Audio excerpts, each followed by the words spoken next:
Hello everyone, আজকে explain করব লাভ next ডোর ড্রামার episode number 10। যারা আগের এপিসোডগুলো দেখোনি তাদের জন্য ডেসক্রিপশন বক্সে লিংক দেওয়া আছে, চাইলে দেখে আসতে পারো। এপিসোডের শুরুতেই দেখি জুন রিউকে আবার প্রপোজ করে, সব কিছু নতুনভাবে শুরু করার জন্য। আর রিউ সেই রিংটা পরে দেখতে লাগে। সিন চেঞ্জ হয়।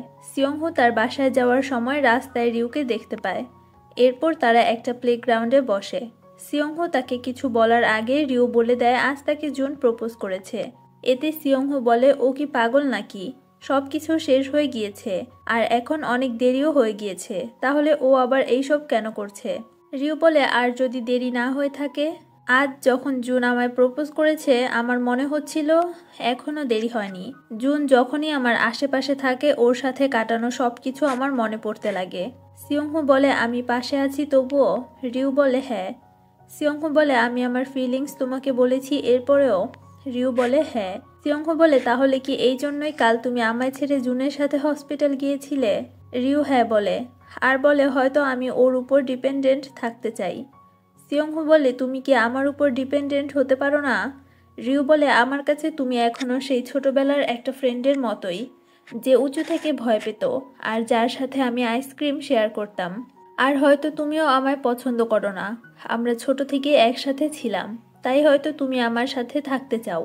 সিয়ংহো বলে না জেনে কিছু বলো না, তোমার ফিলিংসের ব্যাপারে হয়তো আমি কিছুই বলতে পারবো না, কিন্তু আমার ফিলিংস নিয়ে কোনো সন্দেহ নেই। তাছাড়া সেই মিল্কশেকটা এখনো এক্সপায়ার হয়নি আর আমি এখনো উঁচু থেকে ভয় পাই না। এরপর সে চলে যায়। পরের দিন দানহোর আর্টিকেল পাবলিক হয় আর ময়ূম দানহোর সাথে নিজের ছবি দেখে ব্লাশ করছিল। তখন দানহো তাকে কল করে বাইরে আসতে বলে আর সবাইকে as a thank you lunch দেয়। তখন ময়ূম দেখে সে আজও ম্যাট ফ্ল্যাট ওয়ালা টি শার্টটা পরে এসেছে। এতে ময়ূম বলে তুমি প্লিজ এই টি শার্টটা পরো না, দরকার হলে আমি তোমায় অন্য একটা টি শার্ট কিনে দিব। দানহো রিজন জিজ্ঞেস করলে ময়ূম তাড়াতাড়ি সেখান থেকে পালায়। এদিকে সিয়ংহো জানতে পারে তাদের কনস্ট্রাকশন সাইডে একটা প্রবলেম হয়েছে। সেখানে গেলে মিয়ং জানায় একজন লোক কমপ্লেন করেছে, তাই ডিস্ট্রিক্ট ডিপার্টমেন্ট থেকে কাজ বন্ধ করার অর্ডার এসেছে। সিয়ংহো বলে সে তো সবার সাইন নিয়েছিল। মিয়ং জানায় ফ্যামিলিরই এক মেম্বার্স কমপ্লেন করেছে। এইদিকে দানহো ময়ূমের সাথে নিজের পিক দেখে ব্লাশ করছিল। তখন তার বস বুঝে ফেলে দানহো এই মেয়েটার জন্যই ভলেন্টিয়ার করেছে। এতে বস তাকে গুড লাক উইশ করে। অন্যদিকে ময়ূম আর্টিকেলের কমেন্টস আর দানহোর রাইটিংয়ের তারিফ করতে বিজি ছিল। এতে রিউ বলে কি ব্যাপার, তুমি 1 ঘন্টা ধরে রাইটার দানহুয়েরই তারিফ করে যাচ্ছ। এরপর সিয়ংহো বাসায় যাওয়ার সময় রিউর আম্মুর সাথে তার দেখা হয়। রিউর আম্মু তাকে বাসায় লাঞ্চে ইনভাইট করে। রিউর আম্মু একটা মিটিংয়ে যাবে, তাই সিয়ংহোকে খাবার দিয়ে সে চলে যায়। কিছুক্ষণ পর রিউ তার রুম থেকে নিচে আসে। রিউ সিয়ংহোকে জিজ্ঞেস করে তার আম্মু কোথায়। সিয়ংহো বলে সে একটা মিটিংয়ে গিয়েছে। এতে রিউ আবার তার রুমে চলে যাচ্ছিল। সিয়ংহো বলে তুমি কি আমায় ইগনোর করছো।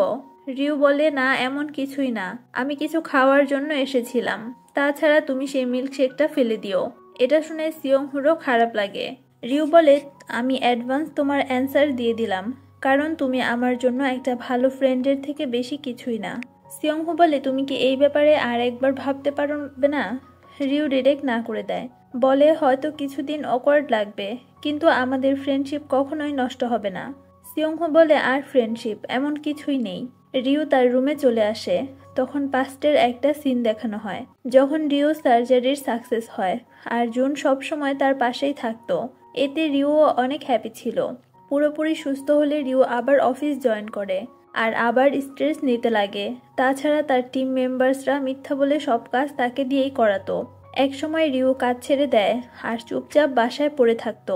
আর এতে জুনও বোর হয়ে যায়। আর একদিন জুন একাই পার্টিতে যায়। এরপর রিউও তাকে খুঁজতে সেই পার্টিতে চলে যায়। রিউ ভাবে সে একটা মেয়েকে কিস করছিল, কিন্তু জুন সেই মেয়েকে লেন্স লাগাতে হেল্প করছিল।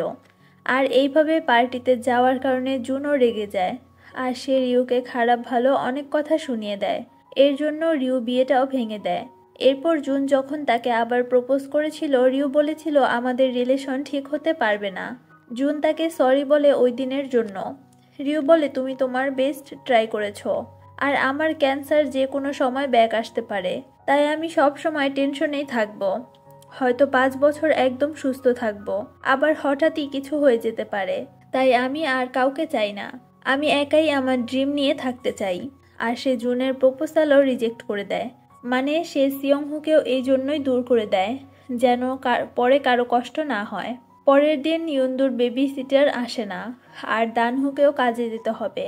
ইউন্দু বলে সে তার ফ্রেন্ড ময়ূমের সাথে থাকবে, কিন্তু ময়ূমকেও তো কাজে যেতে হবে। তাই ময়ূম বলে ইউন্দুকে তার আম্মুর সাথে রেখে যেতে, আর ইউন্দু সবার সাথে ফ্রি হয়ে যায়।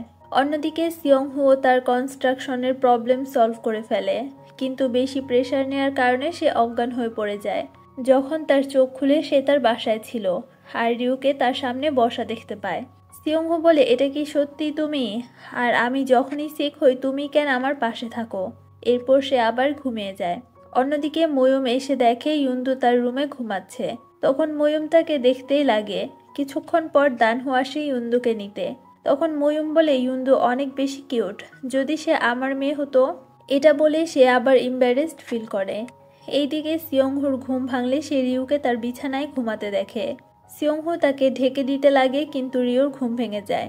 সিয়ংহু জিজ্ঞেস করে, তুমি আমার রুমে কি করছো? রিউ বলে, মিয়ং আমায় বলেছিল তুমি সিক, আর যেহেতু তোমার আম্মু বাসায় নেই তাই আমি এসেছি।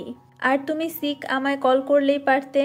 সিয়ংহু বলে, এখন থেকে কখনোই আমি তোমায় কল করব না, যাই হোক না কেন। তাই এখন তুমি চলে যাও। রিউ বলে, তোমার যা ইচ্ছে তাই করো, কিন্তু আগে দেখে নেই তোমার ফ্রিজে খাবার আছে নাকি। এরপর রিউ নিচে খাবার আনতে যায়, আর সিয়ংহু রিউর ব্যাগে একটা ফাইল দেখে, আর সে জেনে যায় রিউর স্টোমেক ক্যান্সার ছিল, আর এটার সাইড এফেক্ট এখনও মাঝে মাঝে হয়। রিউ খাবার নিয়ে আসলে সিয়ংহু জিজ্ঞেস করে, এটা কি, আর এখানে তোমার নাম কেন? রিউ বলে, রিপোর্ট আর কি, আমার এটা ওই দিনই নিয়ে নেওয়া উচিত ছিল, আজ নিয়েছি আর তুমিও দেখে ফেললে। সিয়ংহু বলে, তুমি কি এজন্যই কোরিয়া চলে এসেছো? তুমি কবে থেকে সিক? রিউ বলে, সিক ছিলাম কিন্তু এখন ঠিক আছি। সিয়ংহু বলে, তুমি কি আমায় ফ্রেন্ড ভাবো না? নয়তো তুমি এত বড় একটা ব্যাপার আমায় কেন বলনি? রিউ তাকে শান্ত করার ট্রাই করে, কিন্তু সিয়ংহু বলে, তুমি এত বড় ব্যাপারটা আমাদের থেকে কিভাবে লুকিয়ে রেখেছো? তুমি কি জানো না স্টোমেক ক্যান্সারে কত রিস্ক থাকে? তখন সেখানে সিয়ংহুর আর রিউর আম্মু চলে আসে, আর তারা ক্যান্সারের কথা শুনে ফেলে। রিউর আম্মু জিজ্ঞেস করে, কার হয়েছে ক্যান্সার? রিউ তার আম্মুকে দেখে কান্না করে দেয়। তার আম্মুও তাকে জড়িয়ে ধরে। রিউর আম্মু রিউকে হসপিটাল নিয়ে যেতে চায়, আর সিয়ংহুর আব্বুকে কল করতে বলে। রিউ বলে, আমি ঠিক আছি, হসপিটাল যেতে হবে না। রিউর আম্মু বলে, তোমার ক্যান্সার হয়েছে, তুমি কিভাবে ঠিক আছো? রিউ বলে, আমি অলরেডি সার্জারি করিয়ে ফেলেছি 3 বছর আগে ইউএসএ। তার আম্মু বলে, আমায় কেন বলনি? আর সে স্যাড হয়ে সেখান থেকে চলে যায়। রিউও তার আম্মুর পিছে পিছে যায়। রিউর আম্মু বাসায় এসে তার আব্বু আর ডংজিনকে এই ব্যাপারে বললে তারাও শক হয়ে যায়। তখন তার আম্মু তার পেট চেক করতেই সার্জারির দাগ দেখতে পায়। এতে সে আরও স্যাড হয়ে যায়। রিউর আম্মু তাকে সবকিছু খুলে বলতে বলে। রিউ বলে, 3 বছর আগে হেলথ চেক আপের করার সময় জানতে পারি আমার স্টেজ 2 এর স্টোমেক ক্যান্সার হয়েছে। তখন আমি সার্জারিও করে ফেলেছি। আম্মু জিজ্ঞেস করে, এর জন্য কি জুন বিয়ে ভেঙে ফেলেছে? রিউ বলে, এমন কিছুই না, জুন সবসময় আমায় সাপোর্ট করেছে। সে তো কাজ বাদ দিয়েও আমার কেয়ার করত, কিন্তু আমি চাই না আমার জন্য সে আর সাফার করুক, তাই আমি বিয়েটা ভেঙে ফেলেছি। তার আম্মু এইসব শুনে কান্না করতে করতে সেখান থেকে চলে যায়। তার আব্বু জিজ্ঞেস করে, এখন তো তুমি ঠিক আছো তাই না? রিউ বলে, হ্যাঁ, সে এখন একদম ঠিক আছে। অন্যদিকে সিয়ংহুর আম্মু তার জন্য খাবার নিয়ে আসে, আর বলে, তুমিও তো 3 বছর আগে ইউএসএ ছিলে, তাহলে তুমি রিউর ব্যাপারে কিভাবে জানো না? এরপর 3 বছর আগের সিন দেখানো হয়। সিয়ংহু বিজনেস ট্রিপে ইউএসএ গিয়েছিল। সে ময়ূমের থেকে রিউর অ্যাড্রেস নিয়ে তার বাসায় যেতে লাগে। তখন সে রিউকে বাইরে আসতে দেখে, আর তাকে দেখে অনেক সিক লাগছিল। তখন জুনও বাইরে আসে, আর তারা দুইজন একসাথে হাঁটছিল। এটা দেখে সিয়ংহু আবার তার কাজে চলে আসে, আর কাজ নিয়ে বিজি হয়ে যায়। কিছুদিন পর রিউ তাকে মেসেজ করে যে তুমি ইউএসএ এসেছো আর আমাকে বললেও না, কিন্তু সিয়ংহু তার মেসেজটা ইগনোর করে। তার কিছুদিন পর রিউ আবার তাকে মেসেজ করে বলে, কেমন আছো তুমি? হয়তো তুমি অনেক বিজি, তাই আমার মেসেজ দেখতে পারছো না। সিয়ংহু তখনও তার মেসেজটা দেখে, কিন্তু কোনো রিপ্লাই করে না। এরপর সিয়ংহুর বার্থডেতে রিউ সিয়ংহুকে কল করে, কিন্তু সিয়ংহু কল রিসিভ করে না। এরপর রিউ তাকে হ্যাপি বার্থডে মেসেজ পাঠায়। সিয়ংহু সেটাও দেখে, কিন্তু কোনো রিপ্লাই করে না। আর এটা সেই সময় ছিল যখন রিউ অনেক ডিপ্রেসড ছিল। সিয়ংহু এইসব ভেবে গিল্টি ফিল করে। সে রিউর জানালার দিকে তাকিয়ে বলে, ছোট থেকে সব সময় রিউ আমার পাশে থেকেছে, কিন্তু রিউর খারাপ সময় সে আমায় পায়নি। পরের দিন সকালে রিউ নিচে আসলে তার আম্মু আব্বুকে দেখতে পায়। তার আব্বু তাকে একটা খাবার বানিয়ে দিতে লাগে, আর রিউর আব্বু বলে পরের বার হসপিটাল গেলে আমায় সাথে নিয়ে যাবে, আর এতে রিউও রাজি হয়। এরপর সিয়ংহুর আম্মু ময়ূমের আম্মুকে রিউর ব্যাপারে জানায়। তখন ময়ূমও রিউর ব্যাপারে জানতে পারে, আর সে তাড়াতাড়ি করে রিউর কাছে আসে। অন্যদিকে সিয়ংহুর আব্বু পেশেন্টদের ডিটেল দেখার সময় রিউর নামও দেখতে পায়, আর সে রিউর রিপোর্ট দেখে সেও শক হয়ে যায়। এরপর সে সিয়ংহুকে কল করে আসতে বলে। সিয়ংহু জিজ্ঞেস করে রিউর অবস্থা কেমন। তার আব্বু বলে রিউকে একবার হসপিটালে নিয়ে আসতে, সে ভালো মতো চেক করে দেখবে। বিকেলবেলা ময়ূম কাজ শেষে বাসায় যাচ্ছিল, তখন সে একদম চুপচাপ ছিল। পিছন থেকে দানহু তাকে ডাকতে লাগে, কিন্তু ময়ূম কোনো রেসপন্স করে না। এরপর দানহু তাকে তার বাসায় নিয়ে আসে আর জিজ্ঞেস করে কি হয়েছে, সে এত স্যাড কেন। এরপর রিউ ও দানহুকে সবকিছু খুলে বলে। দানহু বলে, তুমি চাইলে এখানে কান্না করে নিতে পারো।